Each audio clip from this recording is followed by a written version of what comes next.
Hello students, exercise 6.2 का introduction already हो चुका है, एग्जाम्पल्स भी हो चुके हैं। अब हम एक्सरसाइज पर डिस्कस करते हैं। Find the value of X and Y and then show that A B parallel to C D. ये कुछ कंडीशंस इसमें दी हुई हैं और प्रूफ करना है कि ए बी किसके पैरेलल है, सी डी के। ये लाइन है, स्ट्रेट लाइन है, ये एक इस पर किसी भी लाइन पर अगर टू एंगल्स हैं, इनका सम कितना होगा 180 डिग्री। क्या रीज़न देते हैं हम इसमें, लीनियर पेयर का। तो क्या लिख सकते हैं हम यहाँ पर x plus 50 degree is equal to क्या होगा 180 डिग्री। क्या रीज़न दे दिया हमने इसमें, linear pair.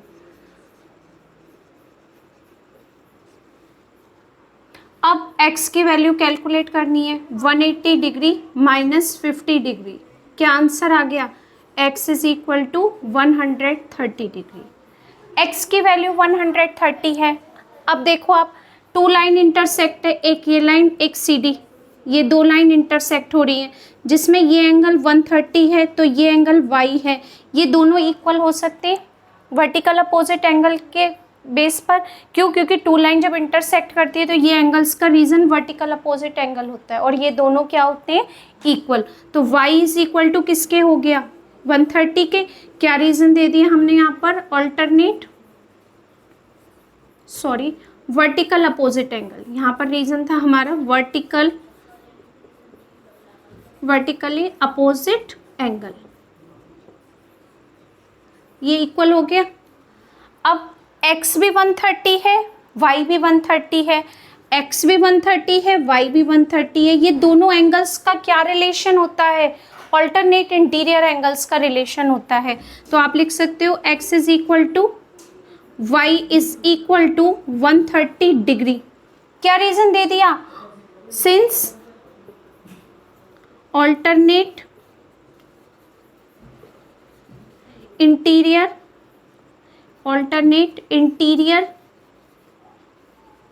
Angles are equal, hence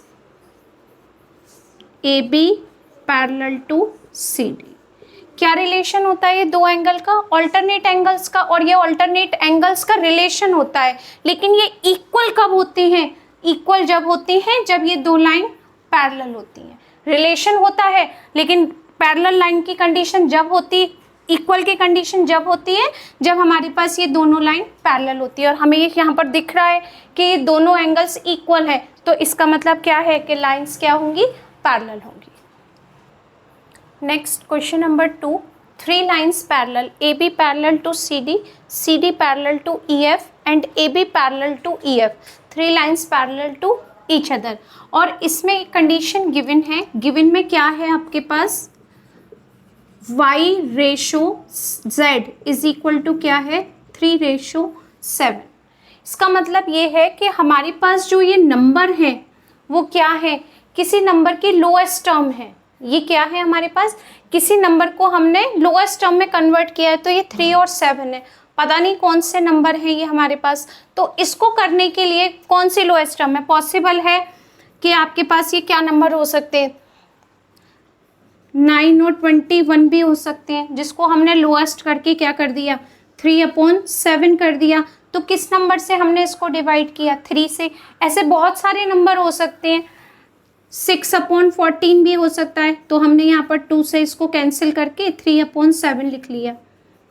तो क्या कर सकते हैं हम इसको, जब भी हमारे पास इस टाइप का कोई नंबर होगा तो हम एक वैल्यू पुट कर सकते हैं कि y is equal to 3x। कोई भी एक नंबर ले लिया x और यहाँ पर z इज इक्वल टू ले लिया 7x। क्यों लिया हमने ये वैल्यू को, x को यहाँ पर, कि जिस नंबर से लोएस्ट टर्म की थी वो नंबर भी तो होना चाहिए इसमें एक। तो हमने यहाँ पर क्या कर दिया, x की वैल्यू को पुट कर दिया। ये वैल्यू हो गई आपके पास y और z की। अब हम यहाँ पर देखते हैं डायग्राम फिगर में कि ये वैल्यू क्या है, ये एंगल है y। इस एंगल को मैं 1 पुट कर सकती हूँ, एंगल है, हमने इसकी एक वैल्यू ले ली कि ये एंगल क्या है 1। अब 1 एंगल और y एंगल दोनों सेम होंगे, तो angle 1 plus y is equal to कितना होंगे, एंगल 1 इज इक्वल टू किसके होगा, y के। कितना होगा, y कितना है 3x। क्या रीजन हो गया यहाँ पर, वर्टिकल अपोजिट एंगल, शॉर्ट में लिख दिया। तो एंगल 1 और y के बीच में क्या रिलेशन था, वर्टिकल अपोजिट एंगल का रिलेशन था। लाइंस पैरेलल है इसलिए ये क्या हो गई, इक्वल का, इंटरसेक्ट है, सॉरी, ये इंटरसेक्ट में रिलेशन होता है इक्वल का। तो यहाँ पर ये वैल्यू क्या हो गई 3x। अब CD किसके पैरेलल है, EF के, ये आपको गिवन है, क्या है, CD पैरेलल टू EF। 1 और Z में क्या रिलेशन है, कॉन्जिक्यूटिव एंगल और cointerior angle, same side of a transversal, ये रिलेशन है। लेकिन अगर लाइन पैरेलल होती है तो इन दोनों का सम कितना होता है 180 डिग्री। तो हम क्या लिख देते हैं इसको, same side of a transversal या कोइंटीरियर एंगल, ये लिख सकते हैं। क्या सम होता है इनका 180। कब होता है ये सम, जब दोनों लाइन पैरेलल होती हैं। तो एंगल 1 कितना लिख दिया हमने 3x, z की वैल्यू कितनी थी 7x, और ये कितना हो गया 180 डिग्री। सम करो, 10x is equal to 180 degree. तो x की वैल्यू कितनी आ गई आपके पास 80। x की वैल्यू क्या लेकर आ गए हम 18। अब 18 को यहाँ पर पुट करो आप, y इज इक्वल टू क्या है 3x किया था, अब 3 इंटू 18 कितना आ गया 54 डिग्री। एंगल है तो डिग्री ज़रूर लगानी है। सेकंड नंबर है z, तो z की वैल्यू क्या है हमारे पास 7x, तो 7 इंटू 18 कितना हो गया 126 डिग्री। तो y और z की वैल्यू जो आपके पास रेशो में थी वो अब एंगल में क्या कन्वर्ट हो गई, 54 डिग्री और 126 डिग्री के ये एंगल हैं, और यहाँ पर हमको ये लोएस्ट फॉर्म में दिया हुआ था, correct. Next question number 3, AB parallel to CD and EF perpendicular to CD। EF perpendicular to CD, कोई भी लाइन है इसमें हमने ये परपेंडिकुलर प्लॉट किया, तो यहाँ भी 90 डिग्री है, यहाँ भी 90 डिग्री है, तो यहाँ पर भी 90 डिग्री के एंगल्स मिलेंगे हमें, ठीक है। GED इज इक्वल टू 126, और ये कुछ एंगल्स हैं जो हमें फाइंड करने हैं। कैसे फाइंड हो जाएंगे, इसमें सिर्फ एक एंगल आपको दिया हुआ है 126 डिग्री, वो देखते हैं GED। ये एंगल हमको पूरा गिवन है 126 डिग्री, ठीक है। अब देखो अगर ये 126 डिग्री है तो ये एंगल कितने डिग्री का होगा, क्या रिलेशन है इनके बीच में, ऑल्टरनेट एंगल्स का। और लाइन अगर पैरेलल है तो ये दोनों एंगल्स क्या होंगे, इक्वल होंगे दोनों एंगल्स। तो आप यहाँ पर कैसे करेंगे, AB parallel to CD, angle AGE is equal to angle GED, कितना आएगा ये 126 डिग्री।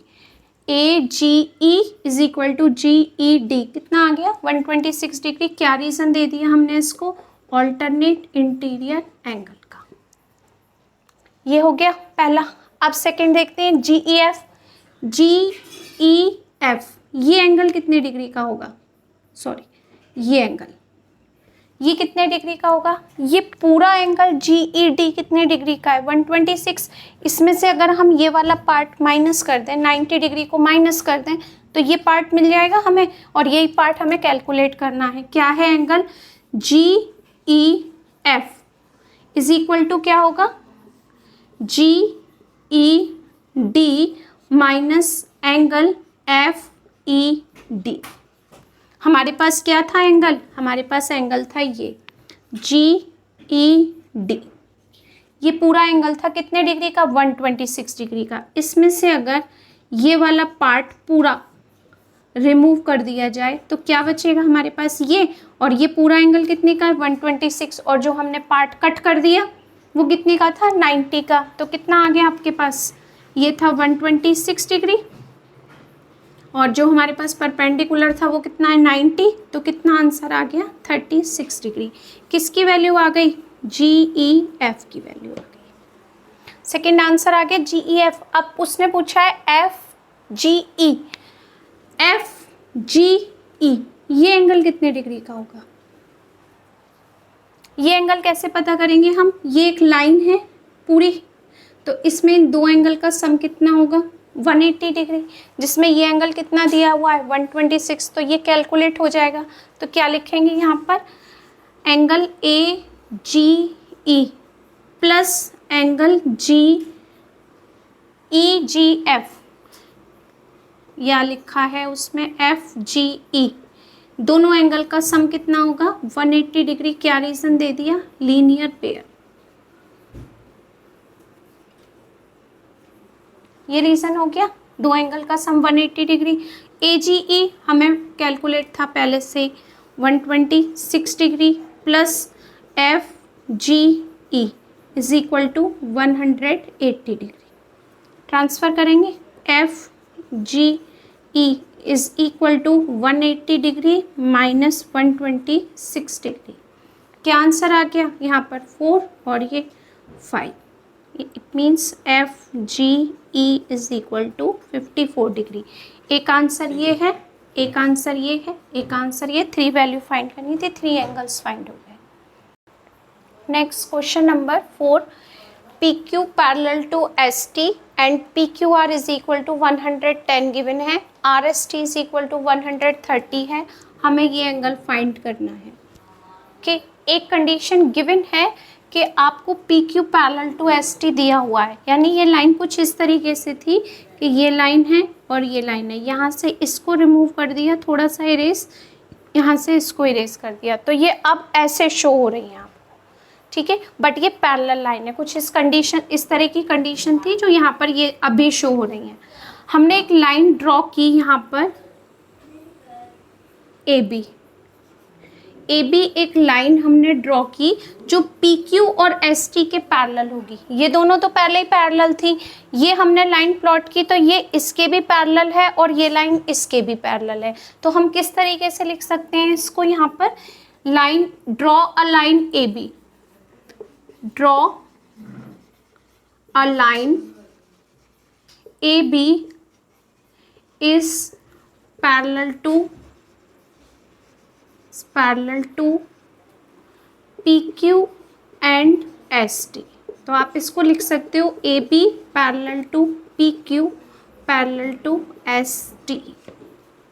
तीनों लाइन पैरेलल हो गए दूसरे के। अब हम इसमें कुछ नेम लिख सकते हैं एंगल्स के, तो क्या करेंगे, ये लाइन्स पैरेलल है तो हमने क्या किया, ये लाइन इसके पैरेलल है, इसको हमने एंगल 1 किया, और ये लाइन इसके पैरेलल है, इस एंगल को हमने 2 कर दिया, ठीक है। और यहाँ पर इस एंगल का नाम लिख दिया 3।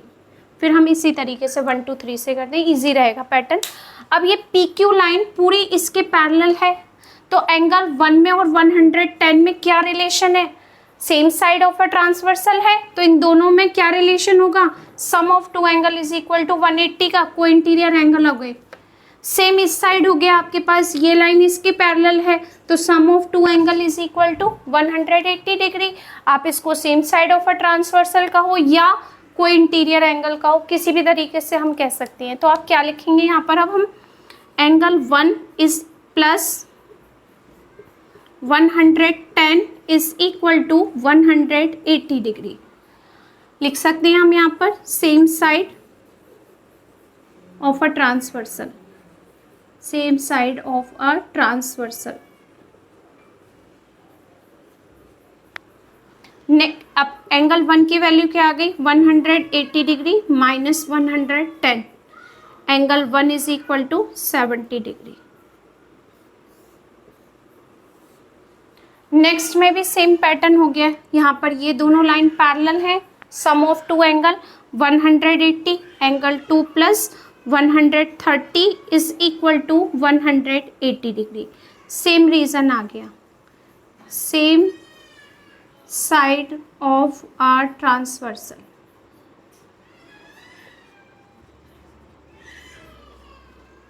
अब यहाँ पर क्या आएगा, angle 2 is equal to 180 degree minus 130 degree is equal to कितना हो गया 50 डिग्री। एंगल हमने 1 भी कैलकुलेट कर लिया, एंगल 2 भी कैलकुलेट कर लिया, अब 3 कैलकुलेट करना है। कैसे करेंगे अब इसको, ये एक ही लाइन है, A B is the line, इस लाइन पर सारे एंगल का सम कितना होगा इनका, 3 एंगल का सम 180 डिग्री। क्या रीज़न देंगे हम, linear pair, angle 3 plus angle 2 is equal to हो गया 180 डिग्री। क्या रीजन दिया? Linear pair. ठीक है, एंगल 1 कितना कैलकुलेट किया था हमने? 70 डिग्री। 3 हमें करना है और 2 कितना कर दिया हमने यहाँ पर? 50 degree is equal to 180 degree. 120 angle 3 plus 120 degree is equal to 180 degree.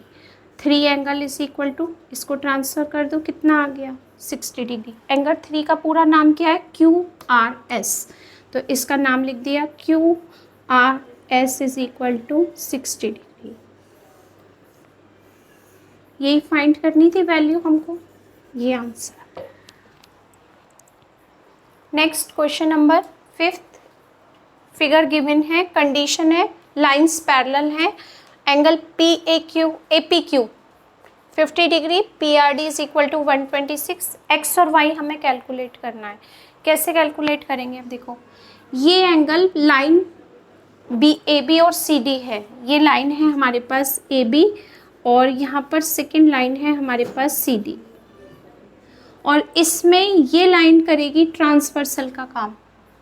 ठीक है, तो यहाँ पर ये जो दो एंगल हैं इनके बीच में क्या रिलेशन है? ऑल्टरनेट इंटीरियर एंगल का रिलेशन है।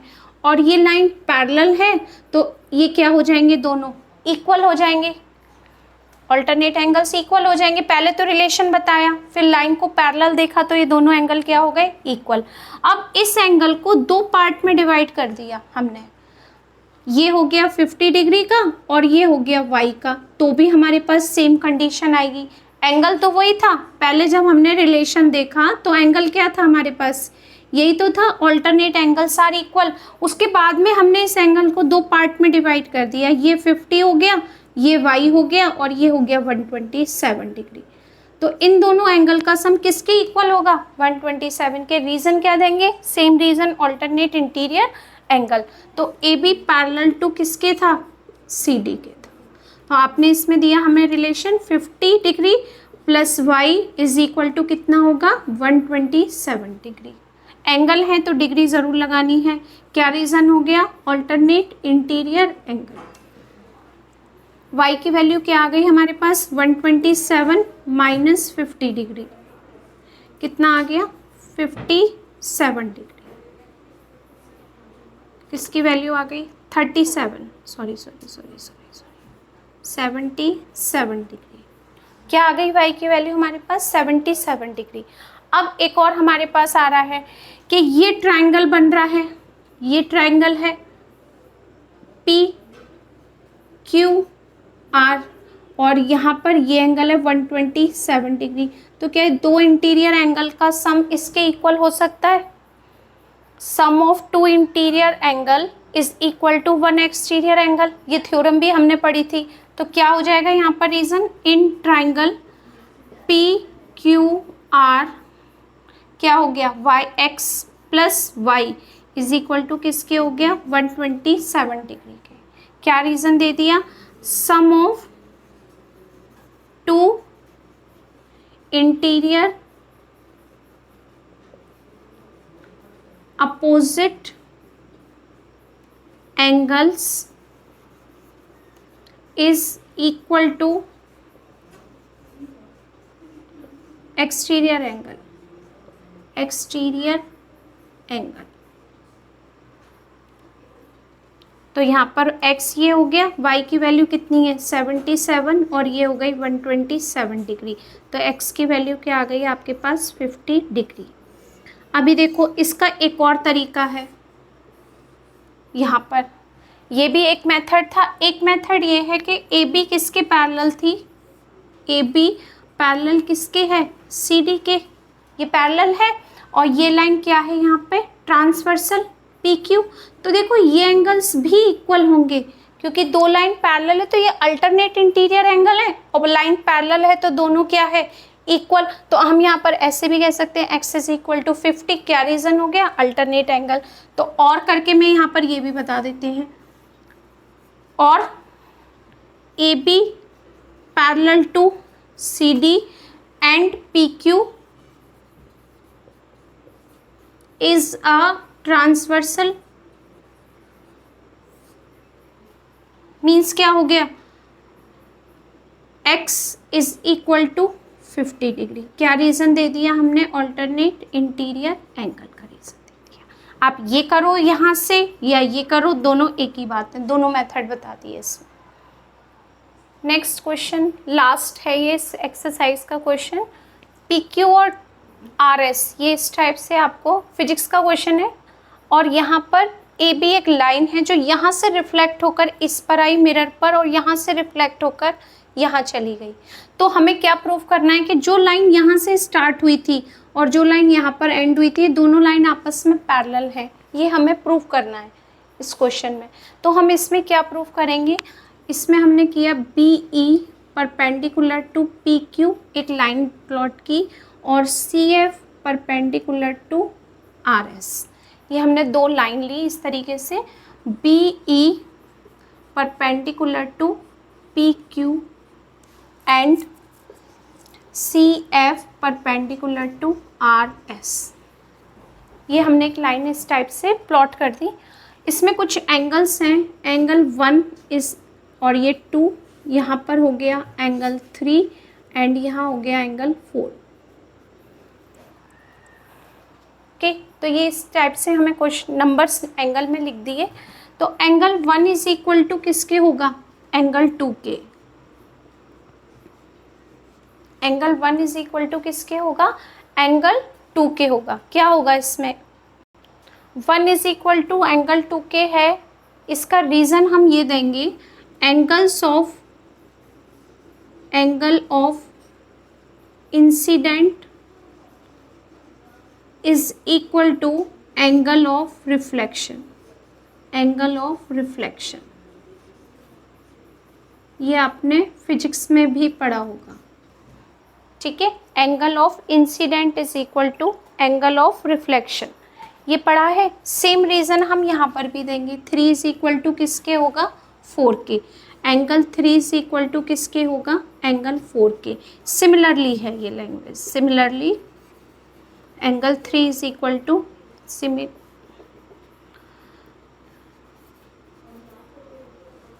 इसी तरीके से एंगल ये 1 और ये हो गया 2, सेम रीज़न दिया हमने इसमें, ठीक है।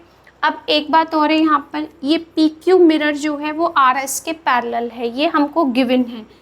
PQ parallel to RS mirror, दोनों मिरर पैरेलल हैं, ये क्वेश्चन में गिवन है। 2 मिरर हैं और दोनों मिरर पैरेलल हैं, ये इक्वल हो गए। आप देखो 3 और 2 इक्वल हो सकते हैं, पॉसिबल है 3 और 2 एंगल इक्वल हो सकती है। 3 angle is equal to 2 angle के हो सकता है। क्यों हो सकता है, क्या रिलेशन है इनके बीच में अल्टरनेट इंटीरियर एंगल का रिलेशन है, इसलिए ये दोनों इक्वल हो सकते हैं, ठीक है। सेम 1 इक्वल टू किसके हो जाएगा, 4 के।